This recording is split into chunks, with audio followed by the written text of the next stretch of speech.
안녕하세요. 초단편 소설 작가 김동식입니다. 6강에서 이제 초단편 소설 쓰기의 3단계 중 두 번째, 사회부치기로 막 경우의 수 쓰는 이것을 함께 했었죠. 지금은 이제 그렇게 떠오르는 경우의 수, 그런 것들을 어떻게 이제 하나의 스토리로 엮어나가는가. 제가 항상 얘기했던 콘티를 짜는 그 방향성을 정해주는 것들 중에 중요 요소 중 하나. 모든 소설, 일반적인 소설에서도 중요한 요소 중 하나인 캐릭터에 대해서 한번 얘기를 해보는 시간이 가져보겠습니다. 경우의 수 떠올린 것들, 전개, 메인 전개도 정했고, 이걸 이제 어떻게 뒷내용을 붙여나가지? 이 단계가 사실은 가장 막막하실 거예요. 느낌 가는데요, 쓸 거야 하다가도 중단하시고. 그래서 이 막연함이 소설 쓰기의 가장 큰 벽이라고 저는 생각하는데, 그럼 그 막연함, 어떻게 쓸 것인가, 그것에 대해서 벽을 뚫어주는 것, 그 요소 중에 하나가 대표적인 캐릭터가 있습니다. 모든 캐릭터는 사실 각자의 이정표를 이제 붙이고 있어요. 들고 있어요. 이정표를 갖고 있는 캐릭터를 내가 이야기 속에 투입하는 순간 그 이정표가 가지고 있는 길까지는 밝혀지는 거죠. 그럼 그 캐릭터가 가는 길을 쓸 수 있는 방향, 나의 방향성이 정해지고 캐릭터가 하는 대로, 돌아다니는 대로 난 손을 움직여주기만 하면 되는 거예요. 그래서 캐릭터가 되게 중요한 존재 중 하나인데, 그럼 내가 캐릭터를 어떻게 투입할 것인가 차근차근 이제 함께 해보자면은, 가장 기본적으로 우리가 할 수 있는 건 프로필, 캐릭터가 갖고 있는 나이, 성별, 직업, 생김새, 성격 같은 일반적인 기본적인 프로필을 먼저 생각해 볼 수 있죠. 사실 초단편에서는 캐릭터의 프로필, 그러니까 서사가 그리 중요한 요소는 아닙니다. 다른 일반적인 소설 쓰기에서는 이 캐릭터가 어떤 인물이고 어떤 생각을 갖고 있는지 이런 것을 좀 많이 이제 드러내줘야 되겠지만, 초단편은 사실은 이야기 중심이기 때문에 20대의 마른 남자 선생님 정도로 가볍게 딱 퉁치고 넘어가는 편이 많아요. 오히려 이제 캐릭터의 프로필을 내가 이렇게 설명하는 것보다 이 캐릭터의 상황을 이제 드러내는 게 더 영향력이 커요. 뭐 예를 들면 이 캐릭터가 무엇을 지금 욕망하고 있는가, 지금 문제거리가 뭔가, 이 캐릭터의 문제가, 이 캐릭터의 고민이 무엇인가, 아니면 이 캐릭터는 무슨 관계로 상호작용하고 있는가, 누군가, 아니면 이 캐릭터가 가진 어떤 특별함이 있는가. 그러니까 상황을 설정해 주는 것, 캐릭터의 욕망, 상황, 이 상황을 설정하는 게 왜 방향성을 정해주냐면, 돈에 대한 욕망을 갖고 있다. 그럼 이 캐릭터의 행동 양식은 모든 기준이 돈인 거예요. 어떤 설정에 넣든. 착상에 돈에 가진 욕망을 갖고 있는 캐릭터를 투입하는 순간 이 캐릭터는 이것을 무조건 돈과 연관시켜서 진행을 하게 되겠죠. 당연하게도. 그러면 그 진행 방향을 나는 알게 되는 거예요. 이 캐릭터가 어떤 것들을 할 것인가. 돈 때문에 친구를 배신하는 장면이 분명 나오겠구나. 돈 때문에 뭔가를 포기하는 장면이 나오겠구나. 이렇게 방향성이 정해지는 거예요. 아니면 캐릭터가 해결해야 될 문제가 있다고 쳐요. 문제도 같은 틀이에요. 친구와 관계를 개선해야 된다. 내가 오랜 친구와 관계를 개선하고 싶은 마음이 있을 때 마침 냉장고라는 아이템을 얻게 되고, 그럼 이걸로 자꾸 친구한테 뭐 요리를 대접하는 모습이나, 근데 친구가 먹었다가 잘못 먹어서 식중독으로 오히려 관계가 악화된다가는 그림이거나 펼쳐지죠. 미래가 또 관계로 상호작용하고 있는가 했을 때, 상호작용이라는 게 뭐냐면 하나의 캐릭터가 아닌 여러 캐릭터를 등장시켜서 이 캐릭터들의 관계를 한번 설정해 보는 거죠. 뭐 예를 들면 원수 관계인 두 캐릭터를 설정해서 이야기 속에 투입시킨다. 이 원수 관계가 이 착상과 만났을 때 어떤 식으로 이 원한을 풀 것인가, 해결할 것인가의 방향성이 나오죠. 그러니까 정말 이정표인 거예요, 캐릭터는. 그러니까 캐릭터를 설정하는 것만으로 이야기를 내가 어떻게 콘티를 짜나갈 것인가, 방향성, 그게 탁탁탁탁 나오죠. 특별한 캐릭터는 진짜 거의 이야기 전체를 책임질 정도의 수준인데, 특별한 캐릭터의 예시를 몇 가지 드려보자면, 비현실적인 상상이긴 하지만 나이를 거꾸로 먹는 캐릭터가 있다고 쳐요. 내가 이 착상에 나이를 거꾸로 먹는 캐릭터를 넣을 것이다. 아니면 아내가 없는데 있다고 굳게 믿고 있는 캐릭터, 특별하죠. 근데 캐릭터를 넣으면 바로 이야기 진행이 되고, 특별한 캐릭터는 이야기를 전체를 책임지는 그런 거라서 넣는 걸 추천드립니다. 이걸 성공시키면은 정말 편하게 쓰실 수 있는데, 편하게. 근데 중요할 거는 너무 이제 특별한 캐릭터는 소재의 특별함과 충돌하는 경우가 있어요. 이 캐릭터 가진 특성 자체가 하나의 약간 이야기이기 때문에 충돌하는 경우가 있기 때문에, 떠올렸는데 너무 좋은 캐릭터지만 너무 튀어서 소재에 넣긴 좀 그렇다. 그럼 2편 쓰세요. 이 캐릭터용 거 쓰고 소재 쓰던 거 그냥 딴 거 쓰고. 그렇게 하시면 되고, 이렇게 설정한 캐릭터를 이제 책상에 투입하면은 이제 이정표가 나와서 알아서 간다. 어떻게 알아서 가는지 몇 가지 예시를 들어서 설명해 드려볼게요. 항상 내내 얘기했던 그 냉장고. 이 냉장고에 제가 어떤 캐릭터를 투입시킬 것인가, 해결해야 될 문제를 가진 캐릭터를 제가 투입할 거예요. 배고픔을 해결해야 되는 찢어지게 가난한 고시원 학생 같은 이런 캐릭터를 투입하면은 어떻게 진행될지 떠오르시죠? 당연히 배고픔을 해결하려고 빼먹는, 약간 뭔가 죄책감, 남의 것을 빼면 안 된다, 죄책감과 뭐 고민하는 장면이 나올 수도 있고, 하지만 배고픔 때문에 계속 먹는 뭐 이런 식으로 나올 건데, 여기서 좀 더 구체적인 제가 캐릭터를 투입해 볼게요. 해결해야 될 문제를 좀 구체적인 문제로 설정해서 투입한다 치면은, 이 주인공은 홀어머니 밑에서 자랐는데, 홀어머니는 이 자식들을 진짜 반찬 가게 하나를 열심히 운영해서 자식들 키우고 다 하셨는데, 미각을 잃으셔서 반찬 가게는 점점 망해가고 있는, 그러니까 이 문제를 갖고 있는 캐릭터를 투입한다까지만 들으셔도 여러분 지금 머릿속에 소설 다 나왔죠? 이 냉장고를 얻은 주인공은 어머니 반찬 가게가 망할 위기에 처해 있고, 냉장고 안에서 무한한 반찬이 나와. 당연히 여러분이 쓸 소설은 막 빼서 반찬 가게에 진열하고, 진열하다 보면 단골 고객이 뭐지 특별해지셨네요? 그리고 아니면 손님 중에 미식가가 딱 들어와서 이 집 반찬은 정말 최고입니다. 막 SNS 인증하고 막 사람들 몰려두고 잘 되고 막 온갖 것들이 다 자연스럽게 이정표가 쫙 깔아주잖아요. 길을. 어떤 욕망, 해결해야 될 문제, 상황 이런 걸 설정할 때 좀 구체적으로 설정해서 투입하면은 진짜 이정표가 길게 나오죠. 구체적이면 구체적일수록. 그래서 캐릭터를 투입한다는 건 내가 쓸 이야기의 이거 전개의 방향성과 이 콘티를 쫙쫙쫙 짜주는데 정말 크게 도움이 되는 거죠. 제가 말씀드렸던 이 캐릭터 활용법은 약간 도구적 사용에 치중되어 있어요. 그러니까 보통 작가분들은 캐릭터를 굉장히 애정하세요. 사랑하고 내가 낳은 자식 같은 개념이시죠. 그래서 되게 애정하시는데 저는 별로 애정이 없어요. 제게 있어 캐릭터는 배우예요, 배우.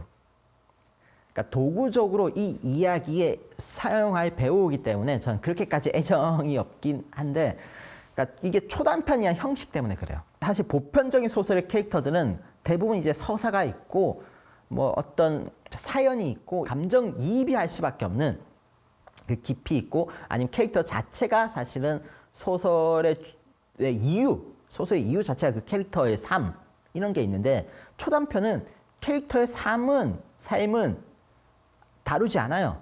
초단편이 다루는 건 이야기예요. 사건을 다뤄요. 그러니까 이야기와 사건을 다루기 때문에 캐릭터 소개문 같이 될 수 있다는 거죠. 그냥 단지 지면도 부족하니까 깊이 있게 설명할 수도 없으니까, 단지 이 소설이 캐릭터 소개문 이걸로 끝나지 않으려면은 나는 감독이고 이 캐릭터를 배우로 활용한다, 이 캐릭터를 도구적으로 사용한다, 이런 개념으로 쓰시는 걸 조금 추천드립니다. 캐릭터를 사용하실 때도 그냥 보편적이고 흔하고 대중적인, 그러니까 전형적인 인물상을 차용해서 쓰시는 걸 추천드려요. 이 전형적인 인물상을 차용해서 이제 캐릭터에 투입했을 때 장점은 묘사를 많이 안 해도 돼요. 독자의 머릿속에 이 캐릭터는 이런 인물이다가 다 들어있거든요. 그럼 굳이 내가 이 묘사를 할 필요가 없으니까 지면을 아끼게 되고, 또 이 캐릭터가 전면으로 나서지 않기 때문에 자연스러운 도구적으로 이야기에 화합될 수 있는 거죠. 저는 어느 정도로 캐릭터의 서사를 주고 싶지 않았냐면, 캐릭터의 서사를 안 주고 설명을 안 하고 싶어서 캐릭터 이름을 그냥 스크루지로 지었어요.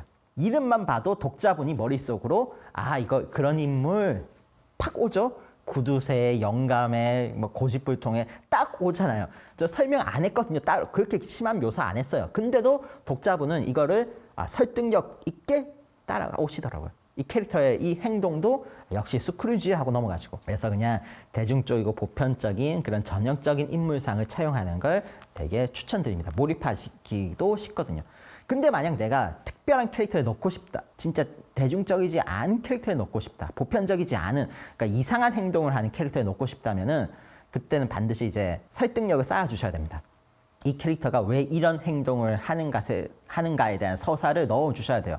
초단편이니까 이거 안 넣어도 되겠지, 작가가 묘사하지 말라고 했어 하고 안 넣으시면 안 됩니다. 왜냐하면 초단편에서 제일 중요하게 생각해야 되는 게 설득력, 합리성. 짧은 소설일수록 개연성이 완벽해야 돼요. 짧은 소설일수록 오히려 개연성을 완벽해야 되는 게 특성상 조금 튀는 소재를 쓰잖아요. 판타지라던가 아니면 일상 속에서 일어날 수 없는 어떤 협박, 납치 이런 강한 소재를 쓰기 때문에 강한 소재가 이게 개연성까지 벗어나면 너무 뜨는 거죠, 이야기가.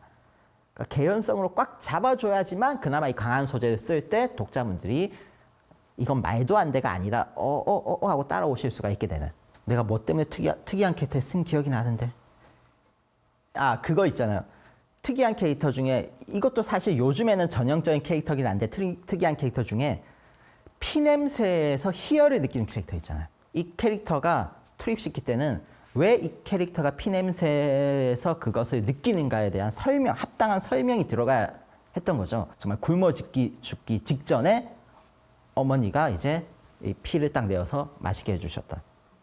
그리고 그것 때문에 그 배고픔을 해결하고 내 어머니는 다 돌아가셨지만 그런 유년 시절을 겪었던. 그래서 어머니가 그리워지고 향이 느끼고 싶을 때 어머니에 대한 강렬한 기억이 그거기 때문에 피를 좋아하게 돼버린, 중독자가 돼버린. 이런 식으로 아마 연출했던 기억이 나는데, 그러니까 특이한 설정의 캐릭터는 그 특이한 설정이 왜 그러니까 사람들에게 납득이 될 수밖에 없는가, 그런 서사를 좀 넣어줘야 됩니다. 정말 특별한 캐릭터를 설정하면은 그 캐릭터 자체가 하나의 소설이 돼요.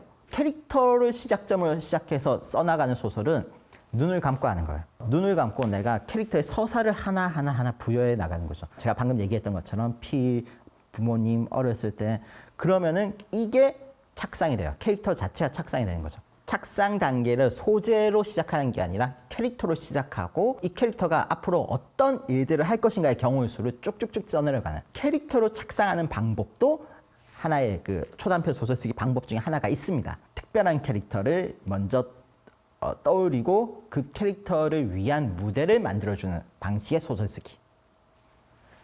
캐릭터에서 제가 주의하실 점, 그러니까 정말 민감한 약간 설정의 캐릭터를 쓰는 건 조심하셔야 되는 건 뭐 설명 안 해도 아실 거라 생각하고, 또 하나는 장점이자 단점일 수도 있는 한 가지 드리자면은 차용을 제가 아까 잠깐 얘기했죠. 그건 편하다고.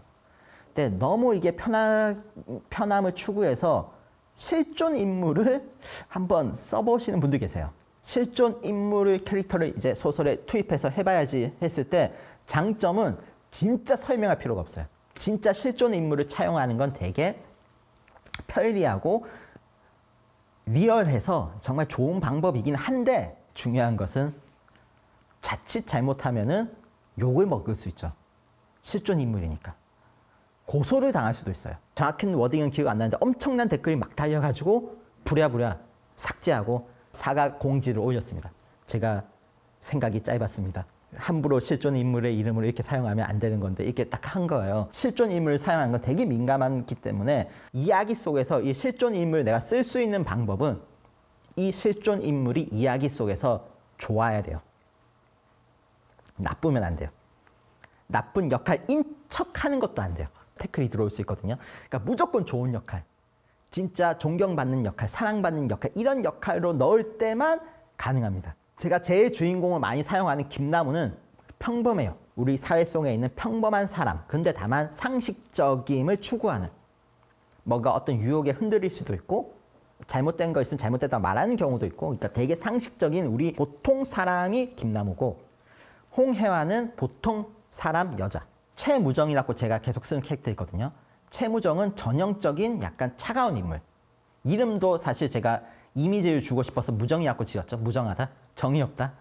그러니까 차가운 역할, 배신하는 역할, 냉정한 역할, 무정한 역할, 고정. 제가 쓰고자 하는 이야기에 따라서 어떤 이야기는 인물이 필요 없는 이야기가 있어요.